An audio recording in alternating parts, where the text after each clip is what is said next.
به أجمعين أما بعد فأعوذ بالله من الشيطان الرجيم بسم الله الرحمن الرحيم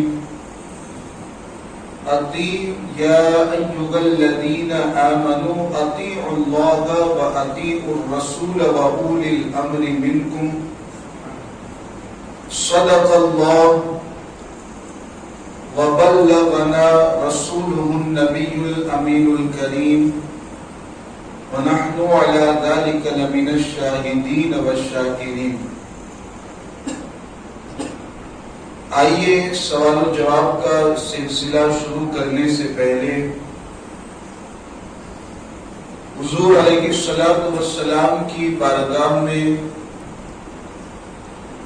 درود و سلام کا ہدیہ نچھاور کرے اور پڑھیں الصلاۃ والسلام علیک یا رسول اللہ، الصلاۃ والسلام علیک یا رسول اللہ، الصلاۃ والسلام علیک یا خاتم النبیین، الصلاۃ والسلام علیک یا خاتم النبیین، الصلاۃ والسلام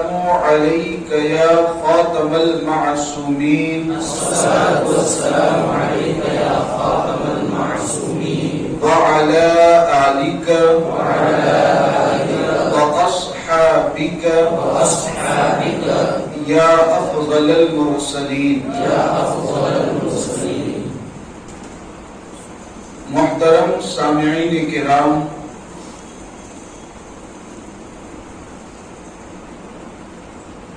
آج کے دن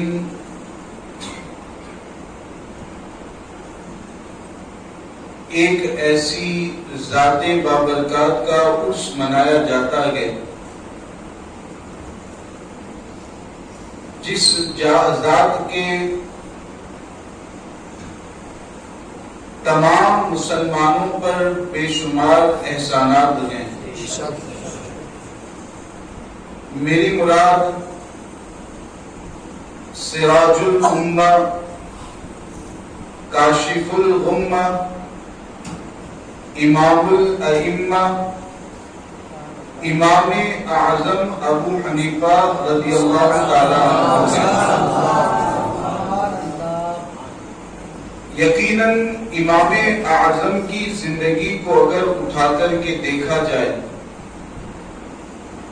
تو آپ کی جو 70 سالہ زندگی ہے، اس زندگی میں آپ نے دین مدین کی ایسی خدمت انجام دی ہے کہ رہتی دنیا تک اس خدمت سے لوگ استفادہ کریں گے اور امام اعظم کی ذات سے جو خدمات انجام دی گئی ان سے فائدہ حاصل کرتے رہیں گے. یقیناً ان کے احسانات اور انعامات کا یہ حق بنتا ہے کہ ہم ہر سال ان کے ذکر کی محفل منعقد کریں، ان کے نام سے ایصال ثواب کریں اور جہاں تک ہو سکے ان کے نقش قدم پر چلنے کی کوشش کریں. آج کی یہ محفل خصوصی طور پر امام اعظم ابو حنیفہ رضی اللہ تعالی عنہ کی بارگاہ میں خراج عقیدت کے طور پر منعقد کی گئی ہے. اور آج کی محفل میں جو سوالات ہوں گے وہ امام اعظم اور دیگر ائمہ مجتہدین کی جو تقلید کی جاتی ہے اور جو ہم مقلدین ان مجتہدین ائمہ کی تقلید کرتے ہیں تو ان کے حوالے سے ضروری اور اہم معلومات انشاءاللہ تعالی آپ تک پہنچائی جائے گی. آپ حضرات بھی اگر کوئی سوال کرنا چاہتے ہیں تو آپ یہاں پر آ کر کے یا کاغذ میں لکھ کر کے سوال کر سکتے ہیں. انشاءاللہ تعالی شریعت کے مطابق اور شریعت کی روشنی میں آپ کے سوالات کے جوابات دینے کی کوشش کی جائے گی. آیت کریمہ جو میں نے آپ کے سامنے تلاوت کی ہے اس کا مطلب اور مفہوم سمجھ لیا جائے، اور یقیناً اگر اس آیت کو کوئی اپنے ذہن و دماغ میں محفوظ کر لے تو غیر مقلدین جو تقلید کو ناجائز و حرام قرار دیتے ہیں ان کے اکثر سوالات کے جوابات اس آیت کریمہ میں موجود ہیں۔ آیت کریمہ کا مطلب کیا ہے؟ اللہ تبارک و تعالی ارشاد فرماتا ہے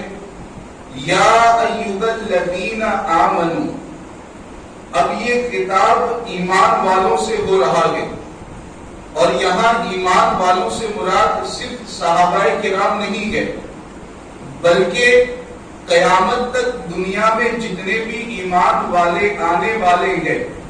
ان تمام ایمان والوں سے خطاب ہو رہا ہے۔ اب یہ خطاب کیا ہے؟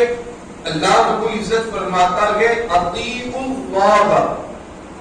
پہلے نمبر پر اللہ تبارک و تعالیٰ نے فرمایا کہ اللہ کی اطاعت، فرما برداری اور پیروی کرو، یعنی اللہ تبارک و تعالیٰ نے جیسا کہا ویسا عمل کرو، اللہ رب العزت نے جو حکم دیا اس کے مطابق عمل کرو۔ اب دوسرے نمبر پر اللہ تبارک و تعالیٰ قیامت تک کے آنے والے ایمان والوں کو مخاطب کر کے فرماتا ہے وَأَطِیعُوا الرَّسُولَ، اور اللہ کے رسول اور اللہ کے آخری پیغمبر کی اطاعت و فرما برداری کرو، کہ یہ رسول اگر تمہیں کسی بات کا حکم دے، تمہیں کسی چیز کے حوالے سے تاکید فرمائے تو اس رسول کے حکم کی بھی فرما برداری کرنا تم پر لازم اور ضروری ہے۔ دو باتیں ہو چکی، اللہ کی اطاعت کا حکم دیا گیا، رسول علیہ السلام کی اطاعت کا حکم دیا گیا، لیکن یہاں پر حکم ختم نہیں ہوا کہ اللہ تبارک و تعالیٰ نے یہاں گفتگو کو مکمل نہیں فرمایا، بلکہ اس کے آگے اللہ رب العزت نے ارشاد فرمایا وَأُولِي الْأَمْرِ مِنْكُمْ، اللہ کی اطاعت کرو، رسول علیہ السلام کی اطاعت کرو، اور ان کے ساتھ ساتھ تم میں جو علم والے ہیں، تم میں جو علم فکر رکھنے والے ہیں، ان علم فکر رکھنے والے علماء کی بھی اطاعت کرو۔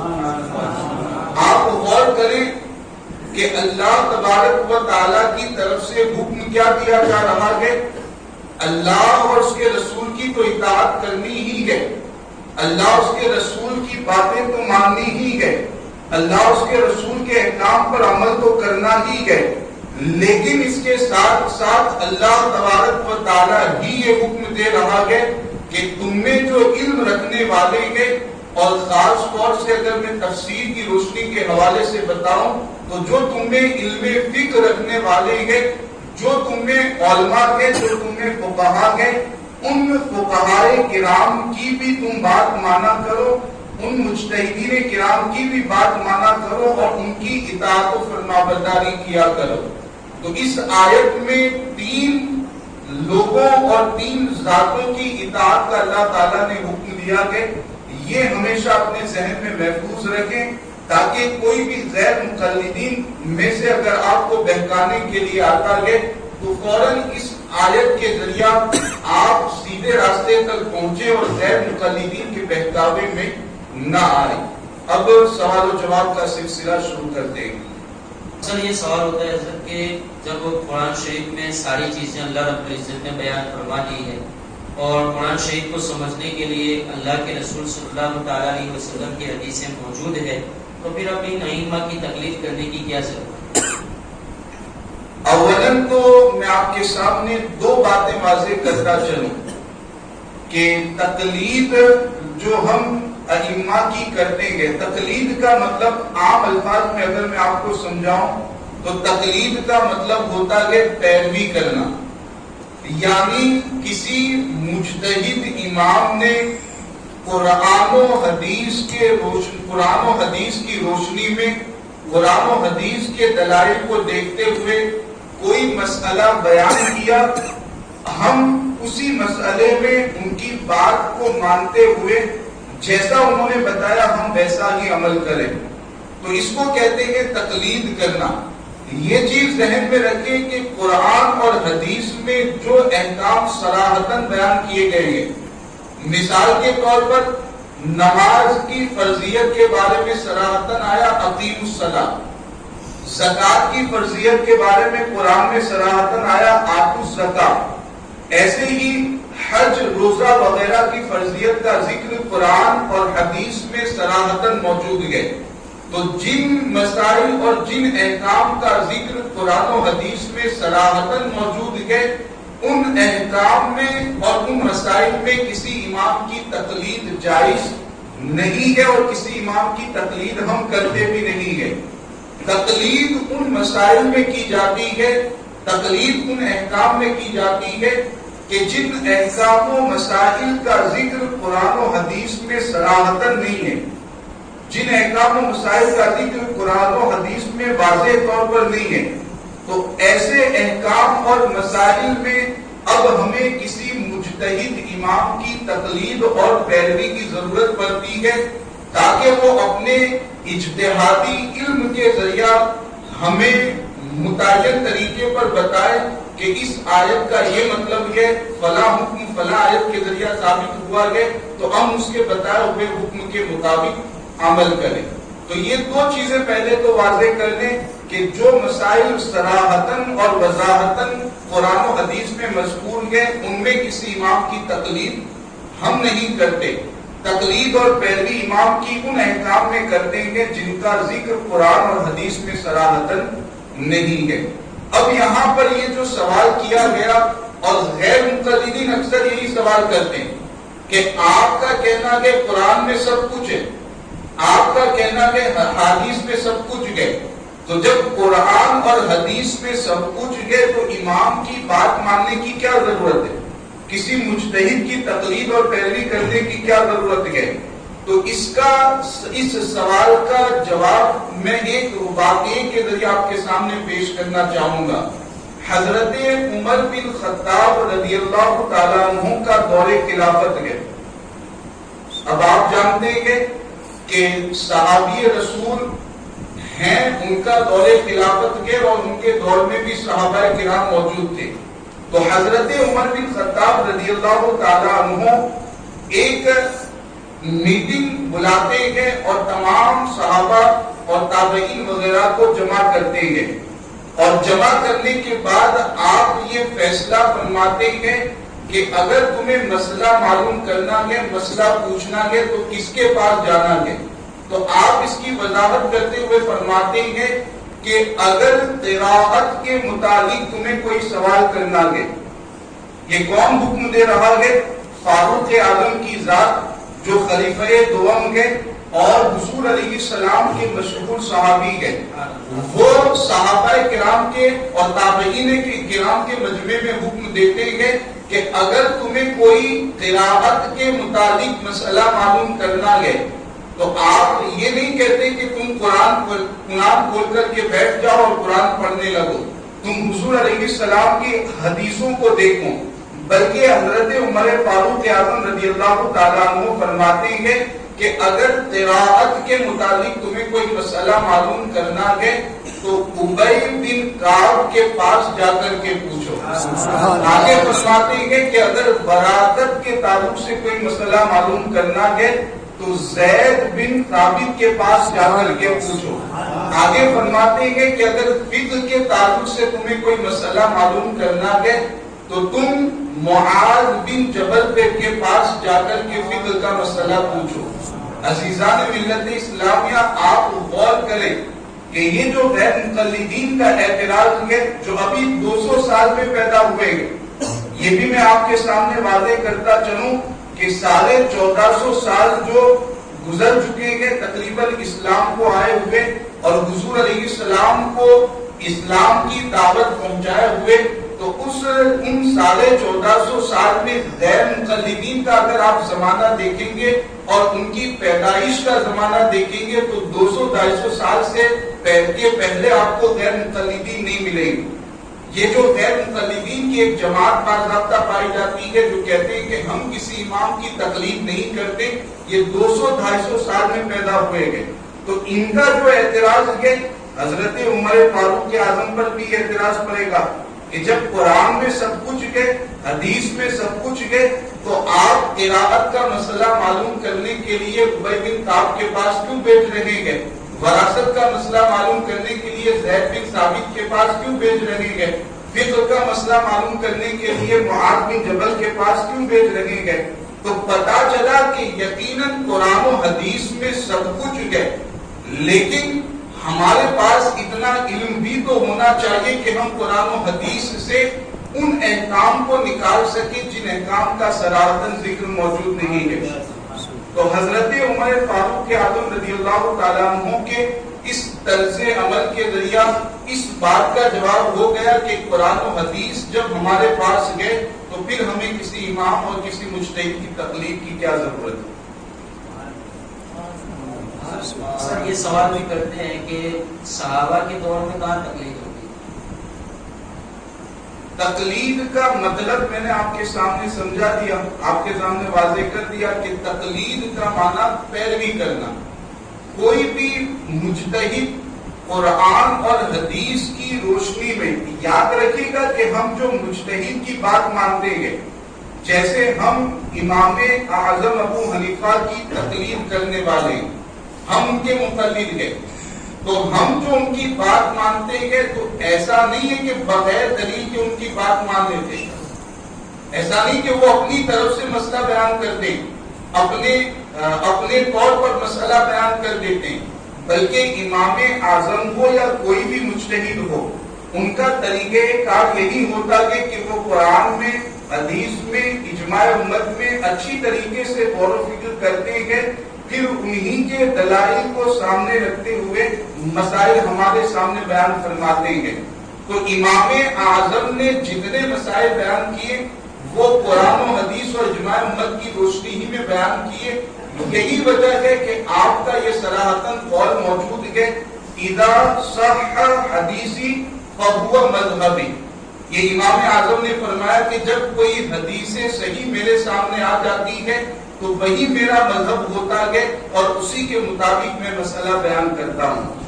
تو یاد رکھیں کہ امام اور مجتہد کی پیروی کرنے کو تقلید کہا جاتا ہے۔ اب ابھی میں نے آپ کو بتایا کہ حضرت عمر فاروق کے دور خلافت میں خود آپ لوگوں کو تقلید کا حکم دیتے تھے، تو اگر تقلید کرنا ناجائز ہے تو گویا کہ معاذ اللہ یہ کہنا پڑے گا کہ حضرت عمر فاروق اعظم ناجائز کام کا حکم دے رہے ہیں، یہ کہنا پڑے گا۔ اور تمام صحابہ بھی خاموش ہیں،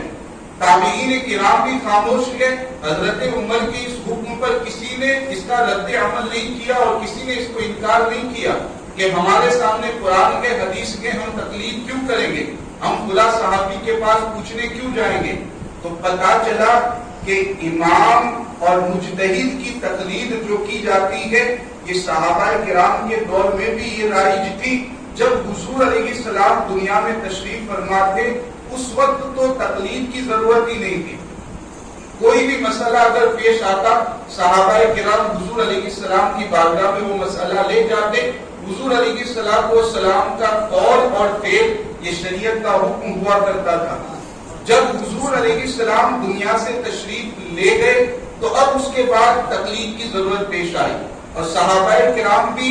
جو مجتہدین صحابہ تھے ان کی تقلید کرتے تھے، ان کے بتانے کے مطابق عمل کیا کرتے تھے۔ حضرت ام المومنین عائشہ صدیقہ رضی اللہ تعالی عنہا کے بارے میں تو بہت ساری کتابوں میں یہ موجود ہے۔ حضرت ابوبکر صدیق کا دور خلافت ہو، حضرت عمر کا ہو، حضرت عثمان غنی کا ہو، حضرت علی کا ہو، چاروں خلفاء کا جو دور خلافت ہے یہ کتابوں میں موجود ہے کہ جب بھی کوئی مسئلہ پیش آتا اور صحابہ کے پاس اس کے مطابق کوئی صریح حدیث پاک نہ ہوتی، کوئی صریح حکم نہ ہوتا، تو تمام خلفاء کا یہ عمومی طور پر طریقہ تھا کہ ام المومنین کے پاس مسئلہ پوچھنے کے لیے جائیں، خود جاتے یا کسی صحابی کو مسئلہ پوچھنے کے لیے بھیجا کرتے تھے۔ اور یہ وہی ام المومنین حضرت عائشہ صدیقہ ہے جن کے حوالے سے اللہ کے رسول علیہ السلام نے فرمایا تھا خذوا ثلثی دینکم من ہذہ الحمیرہ، اللہ کے رسول علیہ السلام دیکھیں کیا فرماتے ہیں ماں عائشہ صدیقہ کے بارے میں کہ اپنے دین کے 2/3 حصے کو اس حمیرہ یعنی حضرت عائشہ سے لے لو. یعنی اللہ کے رسول علیہ السلام نے ان کو اتنا علم عطا کر دیا تھا اور حضور علیہ السلام جانتے تھے کہ میرے اس دنیا سے چلے جانے کے بعد لوگوں کو حضرت عائشہ کی ضرورت پیش آئے گی اور ان کے ذریعہ بہت سے مسائل صحابہ کرام کے درمیان حل ہوں گے. تو یاد رکھیں کہ صحابہ بھی تقلید کرتے تھے, صحابہ کے درمیان بھی یہ معاملہ رائج تھا اور صحابہ سے لے کر تابعین کرام, تبع تابعین کرام, اولیاء کرام, علماء کرام اب تک جتنے بھی گزریں گے تمام کسی نہ کسی کے مقلد رہیں گے, تمام کسی نہ کسی کی تقلید کرنے والے رہیں گے. سوال کرتے ہیں کہ تقلید جب اتنی ہی زیادہ ضروری ہے تو پھر 4 ہی اماموں کی تقلید اس سے زیادہ کیوں نہیں ہو سکتی؟ 4 اماموں کے علاوہ بھی مجتہدین گزرے گئے. پوری کتاب اس کے تعلق سے موجود ہے کہ مجتہدین کتنے گزریں گے, کون کون سے مجتہد گزریں گے, وہ کتابوں میں یہ باتیں موجود ہیں. لیکن معاملہ یہ ہے کہ جو دیگر مجتہدین گزریں گے تو ان کے ذریعہ جو احکام و مسائل پہنچنے چاہیے تو وہ تمام احکام و مسائل ان کے ذریعہ ہم تک نہیں پہنچے گے. اور دوسری بات یہ ہے کہ بعد میں جب علماء کرام اور مجتہدین کرام جب بعد میں پیدا ہوئے ان 4 اماموں کے علاوہ تو بعد کے علماء کا اس بات پر اجماع اور اتفاق ہو گیا کہ اب 4 ہی امام کی تقلید جائز ہے.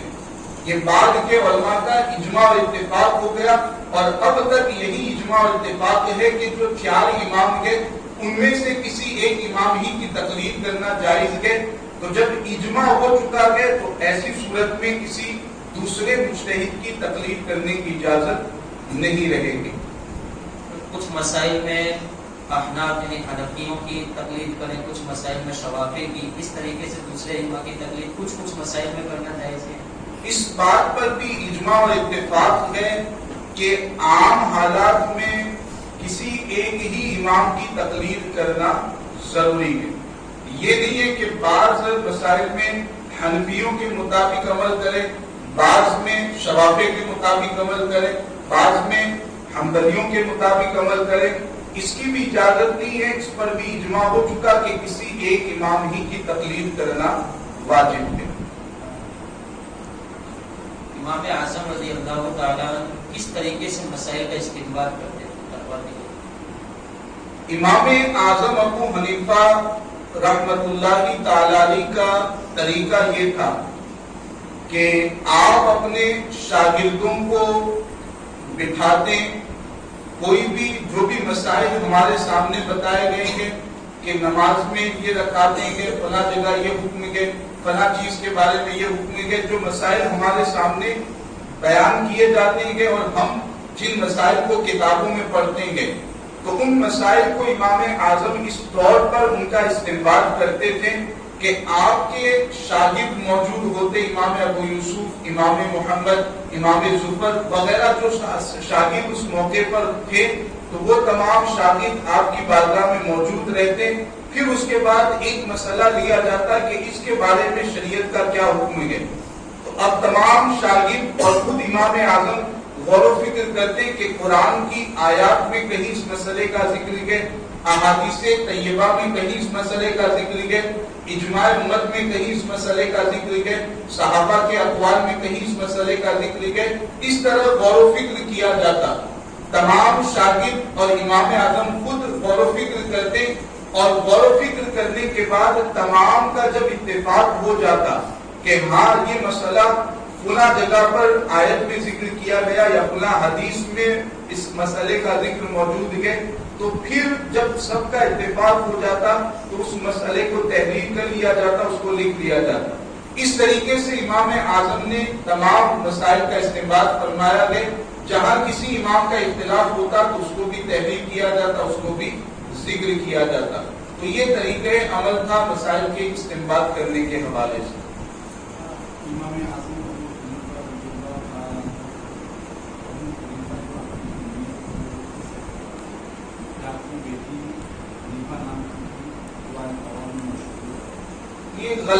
مشہور ہے کہ حنیفہ نام کی بیٹی تھی اور اس نے ایک مسئلہ جو خود امام اعظم حل نہیں کر پا رہے تھے تو اس بیٹی نے حل کر دیا، تب سے آپ نے اپنی کنیت ابو حنیفہ رکھ لی۔ یہ بالکل غلط ہے اور کتابوں میں جب دیکھا جاتا ہے تو اس کی کوئی حقیقت نظر نہیں آتی ہے۔ آج کل میں نے پہلے بھی عرض کیا تھا کہ واٹس ایپ اور فیس بک پر بہت سی ایسی باتیں گردش کرنے لگتی ہیں کہ جن کا حقیقت سے کوئی تعلق نہیں ہوتا ہے۔ انہی باتوں میں سے ایک یہ بات بھی ہے، حقیقت سے اس کا کوئی تعلق نہیں ہے۔ میں نے ایسا پڑھا ہے کہ حضرت امام شافعی رضی اللہ تعالیٰ عنہ کے جتنے بھی مقلد ہیں وہ مکہ معظمہ اور مدینہ شریف میں حضرت امام ابو حنیفہ رضی اللہ تعالیٰ عنہ کی تقلید کرتے ہیں، کیا یہ صحیح ہے؟ ایک مزے کی بات میں آپ کو یہ بتاؤں کہ ابھی جو حرمین طیبین میں جو لوگ رہتے ہیں عمومی طور پر، خاص نہیں بتا رہا ہوں لیکن عام طور پر اگر آپ دیکھنے جائیں گے تو عمومی طور پر وہاں کے جو لوگ ہیں وہ بھی اپنے آپ کو مقلد کہتے ہیں۔ یہ غیر مقلدین جو ہندوستان، پاکستان وغیرہ میں پائے جاتے ہیں ان کے لیے ایک آپ ان کو آئینہ دکھا سکتے ہیں کہ وہاں بھی جو ابھی رہتے ہیں وہ اپنے آپ کو مقلد کہتے ہیں اور عام طور پر وہاں جو رہنے والے ہیں وہ امام احمد بن حنبل کی تقلید کرتے ہیں، امام شافعی کی نہیں، امام احمد بن حنبل ہی کی تقلید کرتے ہیں اور اسی کے مطابق وہ نماز بھی ادا کرتے ہیں، اذان، تکبیر وغیرہ تمام معاملات امام احمد بن حنبل کے بتائے ہوئے طریقے کے مطابق وہ کرتے ہیں۔ تو ابھی بھی حرمین طیبین میں جو ہیں ان کو وہ اپنے آپ کو حنبلی کہتے ہیں، لیکن پھر بھی ہم ان کا رد کیوں کرتے ہیں؟ اس وجہ سے کہ عقائد میں انہوں نے بہت سے ایسے عقائد بیان کیے ہیں اور بہت سے ایسے عقائد وہ رکھتے ہیں کہ جن عقائد کی بنیاد پر وہ اسلام سے باہر ہو چکے ہیں۔ تو جب عقائد کے معاملے ہی میں وہ غلط ہیں تو اگرچہ وہ اپنے آپ کو حنبلی کہے یا شافعی کہے، جب وہ عقیدہ ہی درست نہیں رکھتے تو ان کے پیچھے نماز پڑھنا اور دیگر معاملات کرنا یہ کیسے جائز ہوگا؟ تو وہ حنبلی اپنے آپ کو کہتے ہیں، عقائد کے فاسد ہونے کی وجہ سے ہم ان کے پیچھے نماز پڑھنے سے منع کرتے ہیں۔ حنفی مذہب میں طلاق دینے کا سنت طریقہ، حنفی مذہب میں طلاق دینے کا احسن اور سنت اور بہتر طریقہ یہی ہے کہ اس وقت عورت کو طلاق دی جائے کہ جب عورت پاکی کی حالت میں، جب عورت پاکی کی حالت میں ہو، اس کو پیریڈ کا خون نہ آتا ہو، اس وقت ایک طلاق، لفظ طلاق سے ایک طلاق دی جائے۔ اب اس کے بعد اس کی عدت کے ختم ہونے کا انتظار کیا جائے۔ ایک توہر میں ایک طلاق دے دی، اب اس کی عدت شروع ہو گئی ہے، عدت میں کتنے دیر تک اسے رہنا ہے؟ 3 مرتبہ حیض کا خون آنے تک وہ عدت میں رہے گی۔ تو توہر میں طلاق دی، اس کے بعد حیض آئے گا، ایک حیض، پھر توہر یعنی پاکی کے دن آئیں گے، پھر دوسرا حیض آئے گا، پھر پاکی کے دن آئیں گے، پھر تیسرا حیض آئے گا۔ جب تیسرا حیض مکمل ختم ہو جائے گا تو وہ عورت اس مرد کے نکاح سے مکمل طریقے پر نکل جائے گی۔ تو سنت اور بہتر اور احسن طریقہ یہی ہے کہ پاکی کے دنوں میں صرف ایک طلاق دی جائے، پھر عدت کے ختم ہونے کا انتظار کیا جائے۔ اس میں فائدے بھی بہت سارے ہیں۔ اگر بعد میں 2، 4، 5 سال بعد لڑکا اور لڑکی کے ذہن میں یہ بات آئی کہ ہمیں پھر نکاح کر لینا چاہیے، تو ایک ہی اگر طلاق دی ہے یا 2 طلاق دی ہے تو ابھی کنڈیشن ایسی رہے گی کہ سیدھے نیا نکاح کر لیں گے تو دونوں ایک ساتھ رہ سکتے ہیں۔ تو اس بنیاد پر ایک ہی طلاق دی جائے اور ایک ہی طلاق سے عورت نکاح سے باہر نکل جاتی ہے۔ یہ جو غلط فہمی عوام میں پائی جاتی ہے کہ جب تک 3 طلاق دے دیں گے عورت نکاح سے نہیں نکلے گی، یہ غلط خیال اور غلط تصور ہے۔ ایک ہی طلاق دی جائے اور ایک طلاق سے بھی عورت نکاح سے باہر ہو جاتی ہے۔ اگر ناپاکی کی حالت میں طلاق دی تو اس صورت میں واقع ہوگی۔ ناپاکی کی حالت میں طلاق دینا ناجائز ہے، لیکن پھر بھی طلاق واقع ہو جائے گی۔ سنت طریقے کو طلاق دی جائے، اس بات کی وضاحت طلاق ہو جائے کہ اس ایک طلاق کے بعد معاملات کیا رہیں گے میاں بیوی کے درمیان؟ اگر وہ ایک طلاق لفظ طلاق سے طلاق دی ہے، اب وہ رجعی اور بائن تو عوام کے لیے سمجھنا مشکل ہوگا، طلبہ آسانی سے سمجھ سکیں گے، تو میں سیدھے الفاظ میں اس کو سمجھانے کی کوشش کرتا ہوں کہ اگر لفظ طلاق جیسے عام طور پر اسی لفظ سے طلاق دی جاتی ہے، تو لفظ طلاق سے اگر طلاق دی ہے تو ایک طلاق یہ جو دیں گے تو اس طلاق کو شریعت کے اعتبار سے رجعی طلاق کہا جائے گا، جس کا مطلب یہ ہوگا کہ جب تک عورت عدت میں ہے اگر وہ شوہر چاہے تو اس عورت کو نکاح میں واپس لے سکتا ہے، رجعت کر سکتا ہے۔ نکاح میں واپس لینے کا طریقہ کیا رہے گا؟ نئے سرے سے نکاح کرنے کی ضرورت نہیں ہے، دو گواہوں کے سامنے وہ شوہر اتنا کہہ دے کہ اس عورت کو میں نے واپس اپنے نکاح میں لیا، بس اتنا کہہ لے گا تو وہ نکاح میں واپس آ جائے گی۔ ایک طلاق پڑ گئی، اب نکاح میں واپس آ گئی، اب عدت شمار نہیں کرنی ہے، وہ اس کی بیوی ہو چکی ہے۔ تو عدت جب تک باقی رہے گی، اگر لفظ طلاق یا دوسرا کوئی صریح لفظ کے اس سے طلاق دی ہے تو عدت میں وہ نکاح میں واپس لینا چاہے تو لے سکتا ہے۔ ہاں عدت جب گزر جائے گی تو ایسی صورت میں اب وہ مکمل اس کے نکاح سے نکل جائے گی، واپس ساتھ میں رہنا ہے تو نئے سرے سے نئے مہر کے ساتھ نکاح کرنا پڑے گا۔ تو طلاق رجعی یعنی لفظ طلاق اور صریح لفظ سے طلاق دیتے ہیں تو اس کا یہ حکم ہے، ہاں اگر کوئی بائن لفظ سے طلاق دیتے ہیں اس کے لیے متعین الفاظ ہے، اگر معاملہ پیش آتا ہے تو کسی عالم دین سے رابطہ کرنا چاہیے، تو بائن الفاظ سے طلاق دیں گے تو طلاق بائن کا حکم یہ ہے کہ وہ طلاق پڑ جائے گی اور فوراً اس کے نکاح سے نکل جائے گی۔ عدت گزارنا تو لازم ہے لیکن اس کو نکاح میں واپس نہیں لے سکتا۔ ہاں اگر واپس لینا ہے، ایک یا دو طلاق بائن دی ہے تو نیا نکاح کر کے وہ نکاح میں واپس لے سکتا ہے۔ وہ نیا نکاح عدت میں بھی ہو سکتا ہے اور عدت کے گزرنے کے بعد بھی ہو سکتا ہے، لیکن اس میں نیا نکاح نئے مہر کے ساتھ کرنا پڑے گا، تو وہاں عدت میں گئے تو بغیر نکاح کے بھی اس کو نکاح میں واپس لے سکتا ہے۔ شادی شدہ عورت کسی دوسرے مرد کے ساتھ بھاگ جائے اور شادی کر لی تو شادی کا اعتبار کیا جائے؟ جب وہ پہلے سے شادی شدہ ہے اور اس کا نکاح پہلے سے ہو چکا ہے تو جب تک وہ شادی شدہ ہے کسی دوسرے مرد سے اس کی شادی ہو ہی نہیں سکتی۔ تو اگر وہ کسی مرد کے ساتھ بھاگ گئی، دونوں نے شادی بھی کر لی تو یہ شادی شرعاً صحیح نہیں ہوگی، دونوں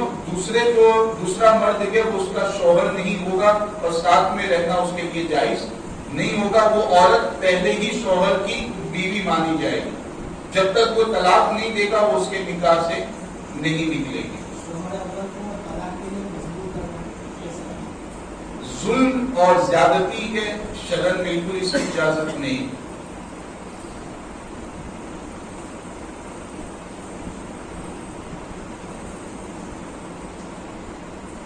اور کوئی سوال کرنا چاہتا ہے؟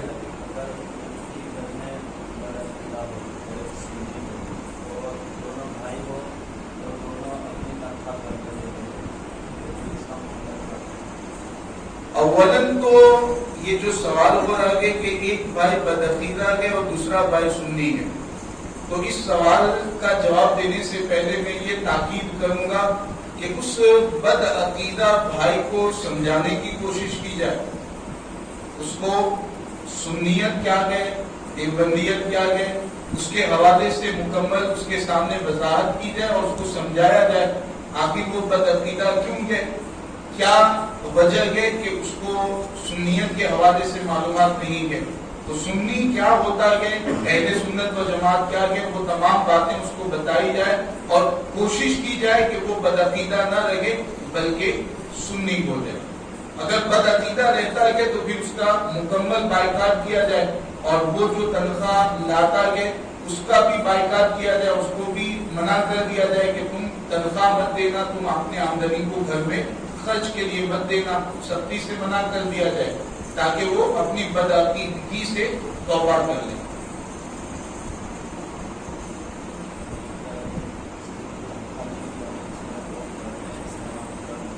وہ کھانا تو حرام نہیں ہوگا، البتہ میں نے جو تدبیر بتائی ہے اس تدبیر پر ضرور بھی ضرور عمل کرنا چاہیے۔ یہاں ایک اعلان سماعت کر لیں کہ ہمارے لیے خاص طور سے جو بھروچ کے رہنے والے حضرات کے، بھروچ کے جو بھی مسلمان بھائی کے، ان کے لیے ایک بڑی خوشی کی بات ہے کہ ہمارے دارالعلوم گلشن اجمیر میں اب باضابطہ دارالافطار قائم کیا گیا ہے، اور جس دارالافطار سے آپ کے ضروری مسائل کا حل پیش کیا جائے گا، جس میں مفتی محمد سلیم صاحب حاضر رہیں گے، اور آپ کے جو بھی ضروری مسائل کے، آپ جن مسائل کو آپ کو ضرورت پیش آتی ہے، ان تمام مسائل کا حل پیش کریں گے۔ تو آپ خود بھی اس کو ذہن میں رکھیں، وراثت کے تعلق سے، نکاح و طلاق کے تعلق سے، نماز اور زکوٰۃ کے تعلق سے کوئی بھی مسئلہ اگر آپ تحریری طور پر یا زبانی طور پر پوچھنا چاہتے ہیں تو دارالعلوم میں آ کر دارالافطار میں جو مفتی صاحب بیٹھے ہیں ان کا رابطہ کریں،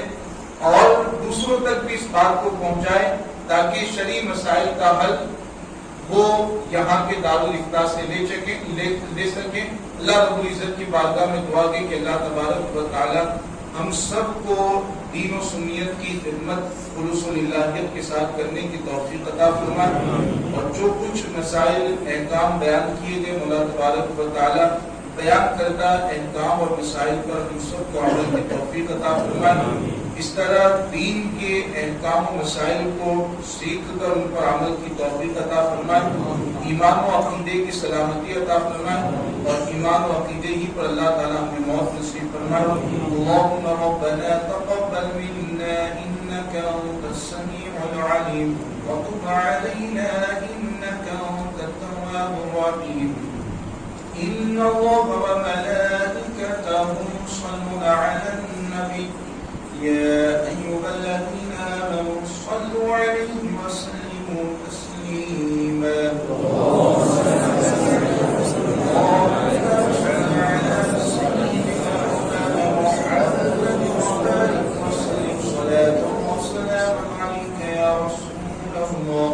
صلى الله تعالى عليك وسلم۔ سبحان ربك رب العزة عما يصفون وسلام على المرسلين والحمد لله رب العالمين۔